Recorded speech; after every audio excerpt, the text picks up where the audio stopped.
Assalamualaikum po sa inyong lahat. O sa wikang Tagalog po, ay sumainyo pong lahat ang kapayapaan. Ako nga po pala ang inyong lingkod, Yuritech at your service. Iniwan na Samsung tablet. Nagpa-power naman daw po dahil tumutunog kapag sina-charge, pero walang display ang screen. May mga natanggap na po akong ganitong model noon at madalas ang dahilan ay nabagsak ng mga bata. Di nila inaamin dahil siguro baka nga naman mapagalitan.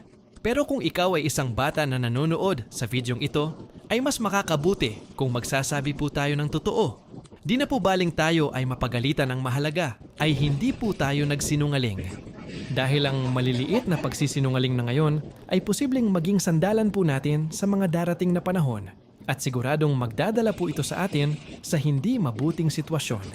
Hindi nga po tayo nagkamali. Natanggal nga po ang LCD flex sa FPC connector sa motherboard, kaya hindi nagdi-display ang tablet. At bilang regalo ko sa mga batang marunong pagsabihan, ay hindi na po natin sisingilin ang may-ari ng tablet.